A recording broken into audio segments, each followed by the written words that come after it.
Baik, kita langsung pada hikamnya Ibn Atha'illah As-Sakandari. Qala Imam Ibn Atha'illah As-Sakandari rahimahullah ta'ala, nafa'ana Allahu bihi wa bi ulumihi wa bi ulumi masyaikhi wa talamidatihi fid darin amin ila anqal.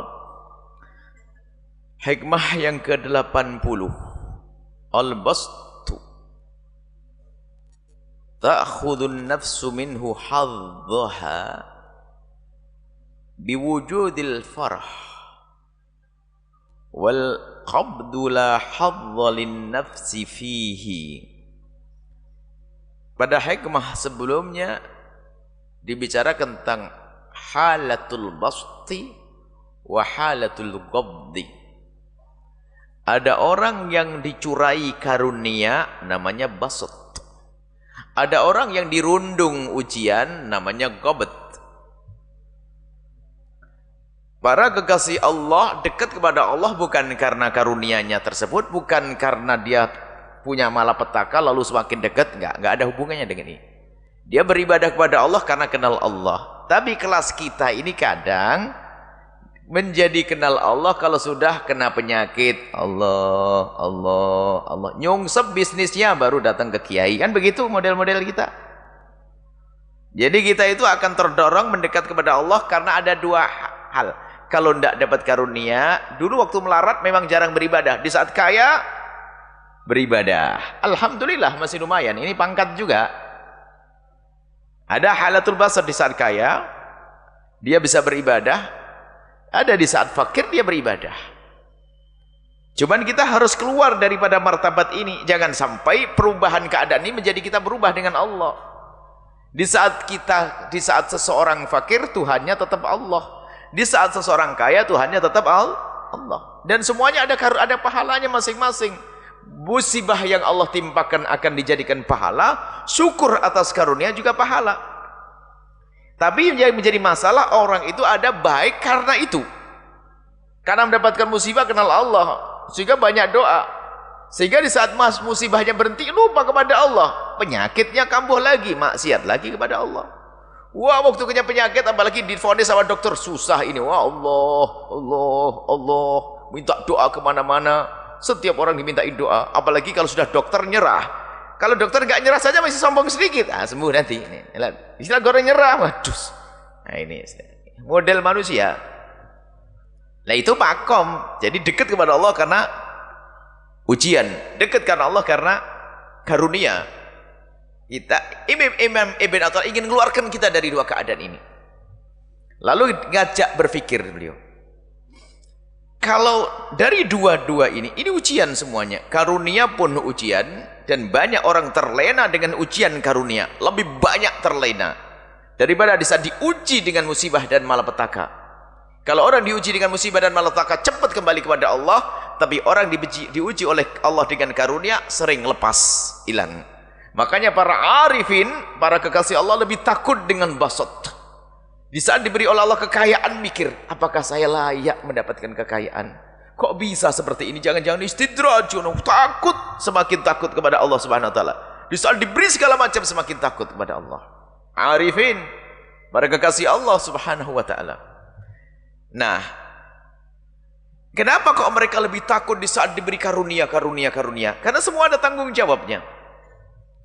Kalau ada orang nggak punya duit, nggak akan ditanya oleh Allah di akhirat untuk kau apa, untuk kau gunakan untuk apa duitmu, ya kan? Yang nggak punya anak nggak akan masuk neraka karena anak. Yang nggak punya anak nggak akan masuk neraka karena anak. Banyak orang punya anak masuk neraka gara-gara anak, karena salah mendidik. Anak akan termasuk karunia. Basat bisa menjadikan orang terjerumus dengan anaknya. Dulu nggak punya anak, hati-hati, nggak berani ngambil yang haram. Di sekalian punya anak, ada kebutuhan makan yang haram. Ambisi nyekolahkan anak, pengen sukses dunia, lupa sukses akhirat, ngambil yang haram. Pengen nyekolahkan anak, haram. Nah ini basat bagi dia adalah bencana. Bukan basat ya nih, karunia bagi dia menjadi sebab dia terjerumus. Kata Ibn Atha'illah, ayo kita merenung. Paling berat justru ujian dengan karunia. Paling berat ujian karunia di saat diberi oleh Allah al-basat. Kemudian banyak orang lepas, lupa dan lalai. Kita cerita kosong. Dulu waktu masih naik sepeda itu rajin ngaji. Giliran naik punya sepeda motor jarang. Kalau masih pakai sepeda saja setiap minggu, setiap malam Selasa hadir tuh. Giliran beli motor hanya sebulan sekali, akhir bulan. Punya mobil nggak kelihatan lagi, hanya hari raya saja. Itu pun sebentar lagi sama ustadznya ketemu sebentar saja. Itu pun buru-buru. Alasannya apa? Ada acara keluarga. Nah ini macam-macam. Berarti nikmat bagi dia menjadikan dia jauh dari kebaikan. Nah, di saat seseorang berada dalam karunia, kata Ibn Athaillah, kenapa kok mudah terlena? Karena apa? Al-bastu ta'khudun nafsu minhu haddaha. Sebab yang namanya karunia itu dicocoki, dicondongi, disenangi oleh hawa nafsunya. Orang senang punya duit, orang senang punya mobil, orang senang punya kekayaan. Haddun nafsi, hawa nafsu berperan di situ. Sementara musuh yang paling bebuyutan adalah hawa nafsu yang ada di dalam diri kita, yang ammarah bisu' ini. Nah ini makanya yang tidak sadar langsung tergiles dia, terbawa oleh hawa nafsunya. Tidak sadar kalau nikmat itu juga sesungguhnya adalah amanat dan ujian, dia terlena. Karena apa? Sesuai dengan hawa nafsu. Orang pengen kaya, orang pengen punya ini, diberi oleh Allah, lupa dia karena sesuai dengan hawa nafsu. Inilah yang menjadikan para kekasih Allah takut. Maka kalau kita bisa takut di saat diberi oleh Allah karunia, maka selamat karena akan waspada. Diberi oleh Allah kekayaan, bukan dibuang kekayaannya, dijaga, digunakan untuk yang benar. Aku diuji oleh Allah dengan kekayaan. Dia ngerti kalau ujian, ya Allah, jangan sampai kekayaan yang kau berikan kepadaku menjadi sebab aku sengsara, ya Allah. Aku berjanji, ya Allah, dengan karuniamu ini aku akan semakin dekat kepadamu, ya Allah. Terus begitu takut, tidak terlena, berderma, dia bersedekah, kemudian dia menolong orang lain dengan hartanya. Nah seperti itu. Karena dia sadar kau khalatul basat, di saat dia itu diberi oleh Allah karunia, maka itu adalah kiriman dari Allah, panggilan dari Allah untuk mendekat kepada Allah. Ini yang sering kita tidak sadar. Sebetulnya begini kalau kita faham. Allah memberikan uang kepada kita, itu gini, hei hambaku, ini aku kasih duit. Untuk apa ya Allah? Untuk cepat kau datang kepadaku. Cuman nggak faham, dipakai untuk yang lainnya. Ya marahlah Allah.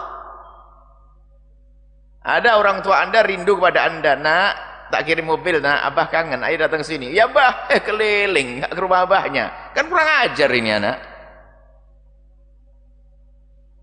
Tapi anak yang ngerti bakti, Masya Allah, abah ngirim mobil agar aku, astagfirullah, ya Allah, bergegas. Cepat-cepat, dengan menyenangkan abahnya. Karena apa? Dijemput oleh abahnya. Makanya hakikat syukur adalah menggunakan apa yang Allah berikan kepadanya untuk yang Allah ridhai. Dikarunia mata, bukan untuk nonton hal-hal yang diharamkan oleh Allah. Namanya nggak bersyukur, dan tidak syukur itu kurang ajar, kita akan marah.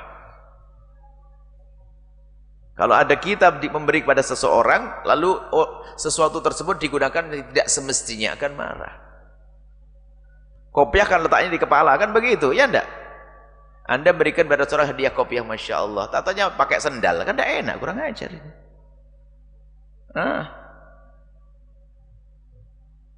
Nah itulah maka halatul basat.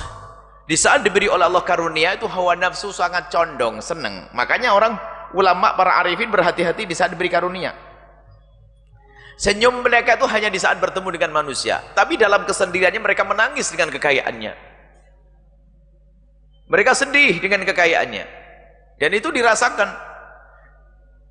oleh mereka, sedih. Ini kok ujian banyak, ya Allah, jangan sampai ini ada sebab kehancuranku, ya Allah, ya Allah, ya Allah. Makanya kalau minta sesuatu jelas, bukan hanya Allah berikan padaku rezeki yang banyak. Nggak cukup rezeki banyak, nyiksa untuk apa? Rezeki yang banyak yang menjadi sebab keselamatanku, ya Allah. Rezeki yang banyak, tanya maksiat untuk apa? Ayo. Kita itu kadang yaitu, kadang kalau minta itu kita sesuai dengan hawa nafsu kita. Dalam berdoa pun kita sesuai dengan hawa nafsu kita. Bukan menundukkan hawa nafsu kepada apa yang Allah titahkan untuk kita, Allah perintahkan untuk kita. Kita sering di saat meminta itu hawa nafsu. Ya minta doa, karena apa? Pengen, ya Allah saya pengen punya rumah megah ya Allah. Lupa niat ya Allah. Untuk apa? Setelah dilanjutkan. Ya Allah agar aku bisa menghormati keluargaku. Terhormat. Auratnya tertutup. Ya Allah aku bisa ibadah di dalam. Terus harus begitu. Di saat diberi oleh Allah karunia, sadar mintanya.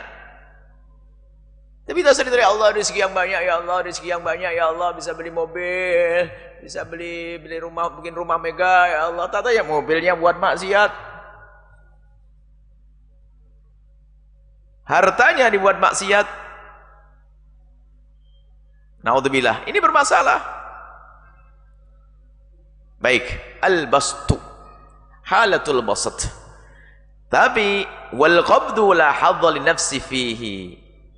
Adapun masalah ghabat di saat seseorang ditimpa musibah, maka tidak ada hawa nafsu mencari musibah, sehingga lebih aman dia.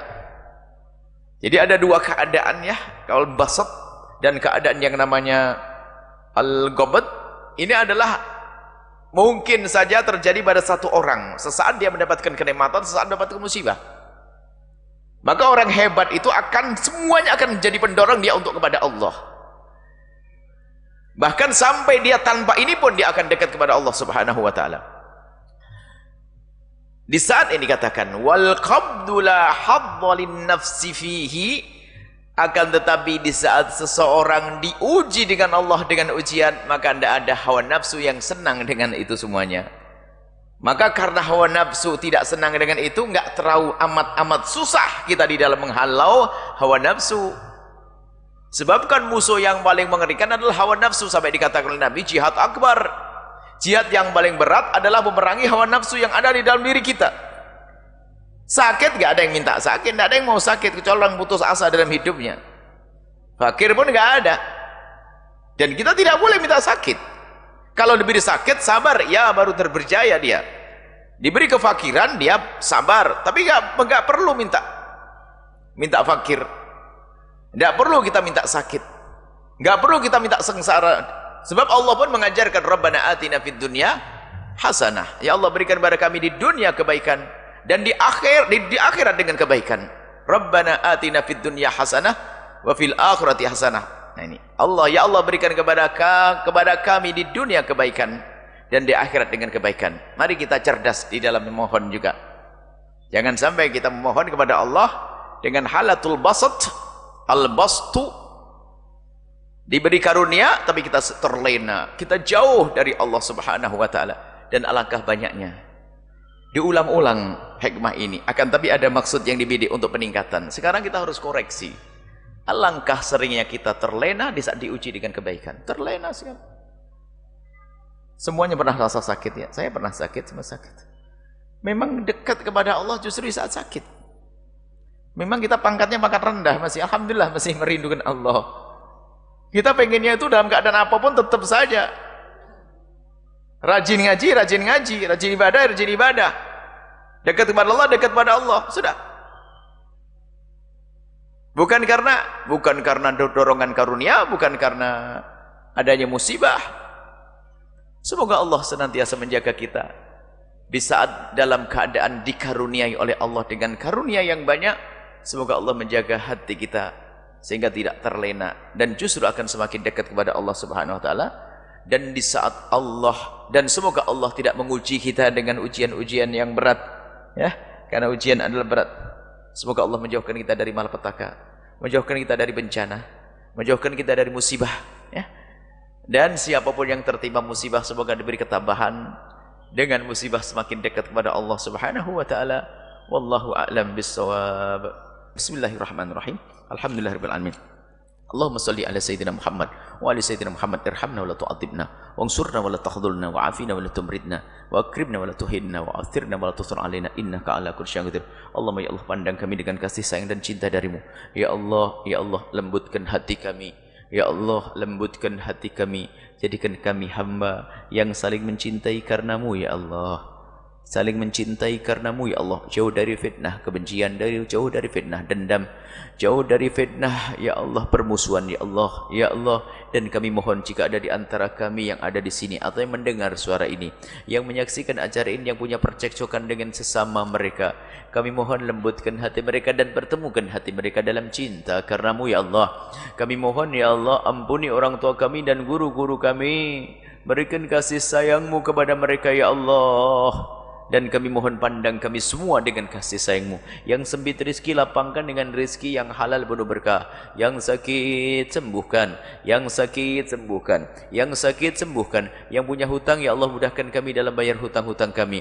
Dan kami mohon ya Allah, wujudkan keindahan dalam rumah tangga kami. Suami istri yang saling mencintai karenamu ya Allah. Jauhkan kami dari menuntut kepada pasangan kami. Dan mudahkan kami dalam melaksanakan kewajiban kepada pasangan kami. Dan kami mohon tambahkan kecintaan kami kepada pasangan kami, agar kami mudah mengabdi ya Allah. Dan kami mohon ya Allah, ampuni kami semua. Dan kami mohon ya Allah, kirimkan kepada kami pejuang-pejuangmu yang tulus dan ikhlas ahli surgamu, yang bisa berjuang bersama kami, dan jadikan kami bersama mereka. Berikan kepada semua yang telah berjuang bersama kami ketulusan dan keikhlasan ya Allah. Berikan kepada semua yang telah berjuang bersama kami ketulusan dan keikhlasan ya Allah. Kembalikan kepada mereka dengan segala kebaikan di dunia dan di akhirat untuk diri dan keluarga mereka. Jauhkan kami dari sebab-sebab kehinaan, jauhkan kami dari sebab kenistaan, jauhkan kami dari sebab kemurkaanmu ya Allah.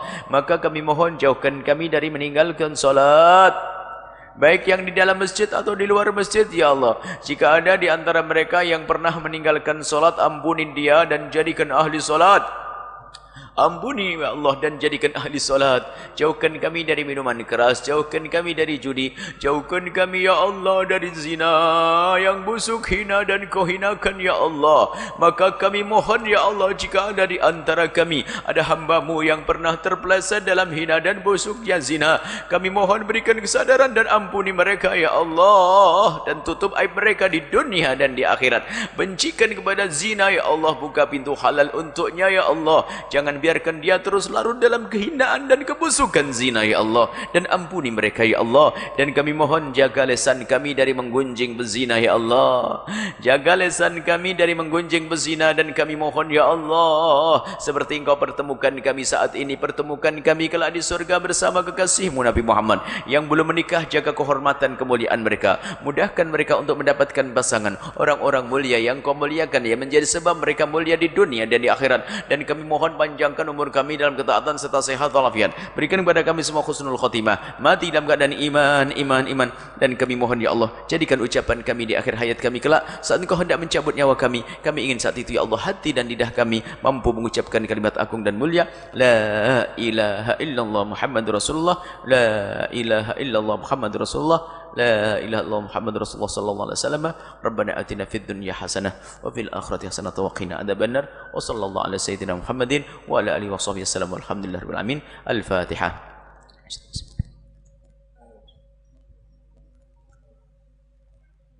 Agak sedikit buru-buru, mungkin hari ini malam ini kita belum bersalaman insyaallah. Assalamualaikum warahmatullahi wabarakatuh.